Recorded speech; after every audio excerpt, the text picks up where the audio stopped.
Who owns the estate? The developer who built the estate or the landlord who bought into the estate?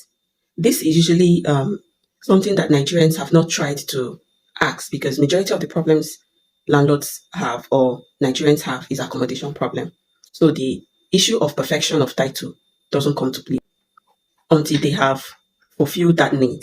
Now, there are some estates that you buy into and the cost for service fee is about 3 million. And then you wonder, are you still paying rent? The house is already yours. So why are you paying up to 1.5 million for service fee? The truth is that you have left control of a lot of things in the hands of the developer. Also, there's also another problem. The original title of the entire estate, even though the developer have sold it, is still with the developer. Now let's imagine a scenario where the developer uses the title to get a loan for an entirely different business, not even for the estate that he is developing. Sometimes developers, they take loan from bank using the title to put infrastructure in the estate. But let's for a second imagine that he used this title because he's in charge, he's still with the title. He uses this title to get a loan from the bank for an entirely different business and he defaults.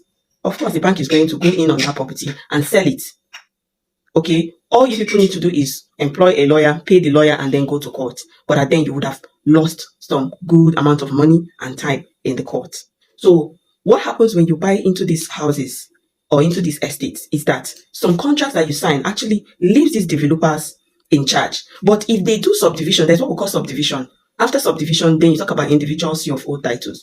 If you people can proceed or force the developer to do this, it is very difficult for him to have a stake to fulfill that contract. Because if you have sold all your properties and every person in that estate have actually gotten their own CFO, there's nothing for the developer to have again, because he would have submitted the document that owns that entire estate to the appropriate authorities in exchange to get these over 1,000 individual CFO titles.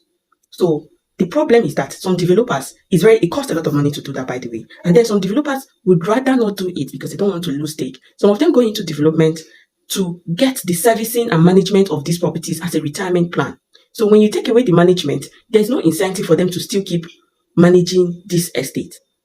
How do you solve this problem? All you need to do is come together with other landlords or force the developer to get other landlords, form a cooperative. If the landlord still have some stakes, probably he has some houses in that estate, he no longer becomes the owner of the estate. He becomes a joint owner of that estate. You're no longer talking to your developer as landlord. You're talking to the developer as a co-landlord.